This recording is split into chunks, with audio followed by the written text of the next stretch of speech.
get him on out of the packaging. See how he holds up.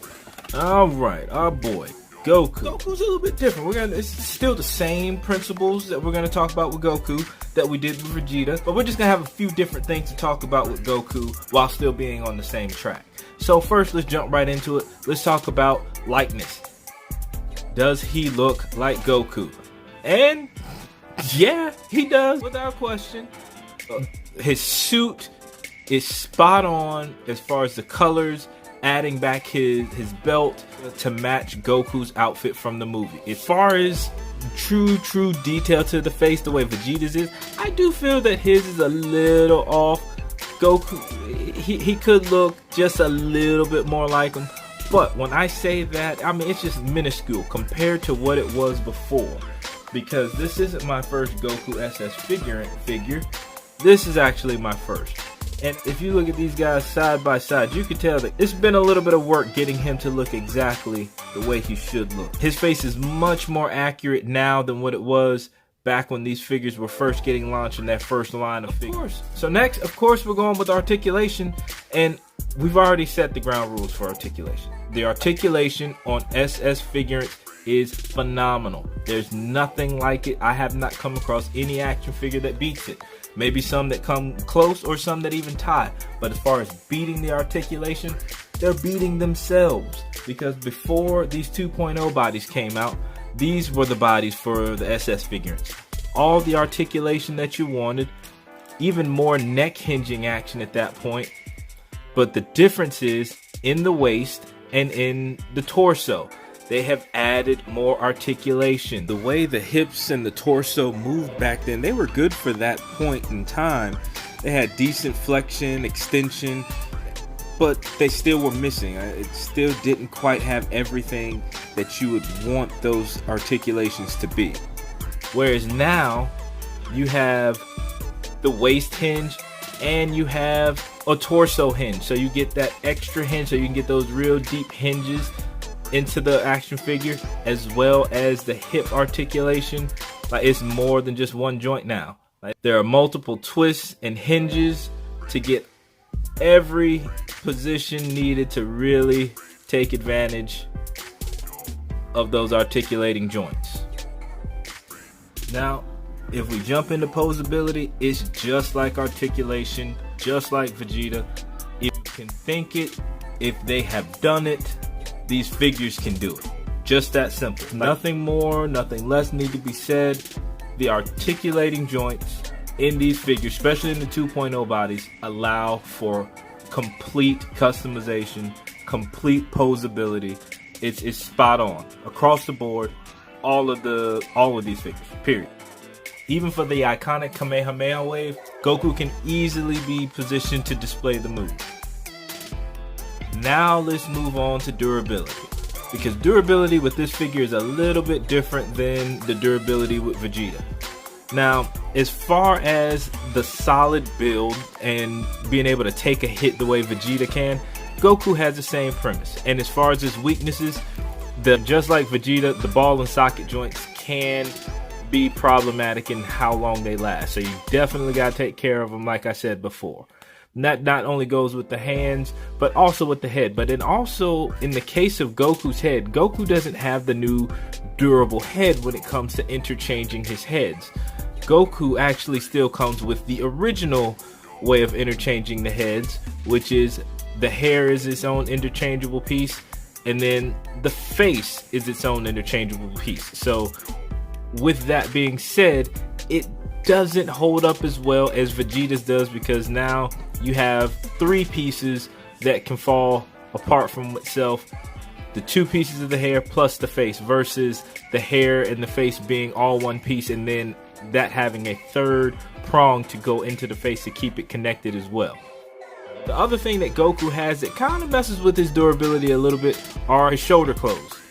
It is attached by a small little piece of plastic in there that allows for his shirt to move, so as you place him into his positions, you don't have his shoulder exposed. You can keep his shirt back there and keep his shoulder from being exposed. And speaking of that shoulder exposure, another way they've evolved that articulation from the 1.0 body to the 2.0 body is the shoulder. Like, the shoulder really has evolved more, so you can really stretch that shoulder out to really get the arm in the places that it needs to be in, versus the original body. That back part of that shoulder didn't move as much. It was more of it was already kind of out there, and it just had a deeper kind of hole look that it would leave there. And that's why it was really imperative for these shoulder covers, because those sockets used to stretch so far away that you wanted to really get those closed back there to kind of close off that opening for the shoulder. But now, still need the shirt, but it's a lot cleaner back there. You guys can see it's so much cleaner. A lot more stretch that comes out of it. You can see where it seems more like a shoulder blade that comes out and allows for that protraction of the shoulder to really protrude out that way, versus the way it protruded before. It just left this open hole because you were stretching a pin in there to try to just kind of stretch it out, versus the shoulder blade itself moving over to allow for the shoulder to move out itself. So even more of the involvement of the articulation of these figures from the 1.0 body over to the 2.0 body. This is just a little FYI for some of you figure holders out there who may not know about it. But not all figures do this, but in the case of Goku and some other ones, their knee actually comes out. So in the case of durability, that's not the best thing right there, to have this knee just popping off, because a drop like we had from Vegeta would easily pop this kneecap right on out. So Goku's durability, it has its pluses, it has its minuses. It's still a solid figure as far as everywhere where it needs to be. The same problems that it has, all other SS figurines have in the actual small articulating joints. But Goku does have a few more flaws. Like I said, that back piece of that shoulder is prone to come out.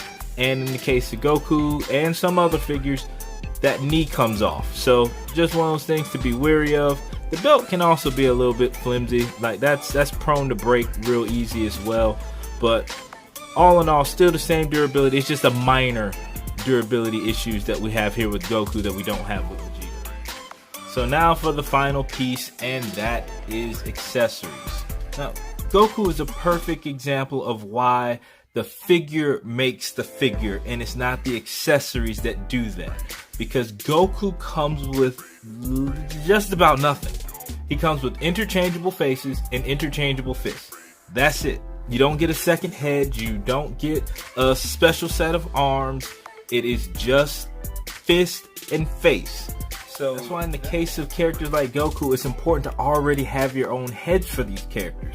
Because unlike the Marvel Legends, where you want to get a head and then a body to match all of the heads that you have, Dragon Ball Z figures, you want a body and multiple heads to match them all. Because it's not like you're just going to switch. Like, when they transform, it's not like their body transforms with them. It's sort of like a different character altogether. Same character, just their own transformation. So it's a little bit easier in the case of the SS figurines to just get interchangeable heads. So even though Goku doesn't come with a bunch of accessories, you can make up for it because they are out there, but they just don't come in the box. Because not only do I have him Base Saiyan and Super Saiyan God, I even have my Super Saiyan head that I can put on him from my other SS figurine Goku. So no, it doesn't hit the biggest check mark in the accessories box, but it hits on all the other areas so well.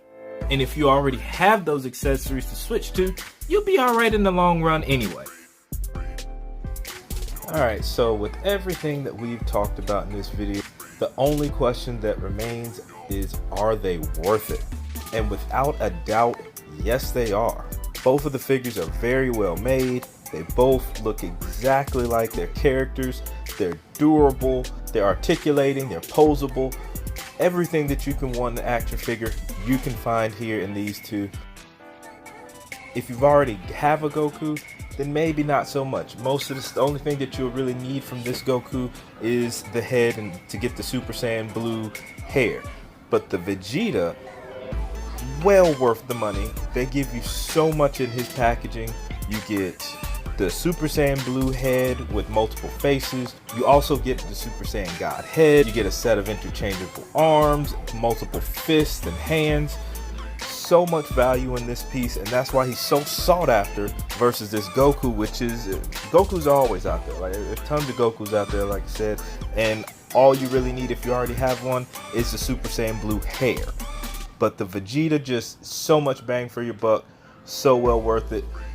Score wise, if I had to put a number on it, I would give both of these figures a 4.5. Solid 4.5. They're not perfect. They're not 5s. I do say Vegeta is a little bit better than Goku, again because of the value, and it doesn't have as many of the durability issues that Goku has. But if you're a fan of Dragon Ball Z and you want a real quality premium figure for either Goku or Vegeta, these are the ones to go with. They have the newest model for the body. Their paint job is amazing. The posability, you already know that. I've said that too many times in this video, but all of that stuff is right what you want for a really great figure. Now, would I buy these for kids?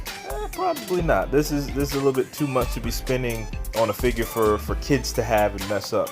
There are plenty of figures out there like the J-Star that you can get for kids with who are into Dragon Ball Z, if you don't want to spend as much money on a high quality figure for kids. But for the high quality collector out there, these are the ones to go with. Well worth your time, well worth your money. Alright, so if you guys have any questions about these figures, any comments, any thoughts, anything that I left out about this review, anything that you noticed about them that I didn't notice, let me know in the comment section below. Now, don't forget to click on part 3 of this video. Part 3, we're going to be going over Broly and Gogeta.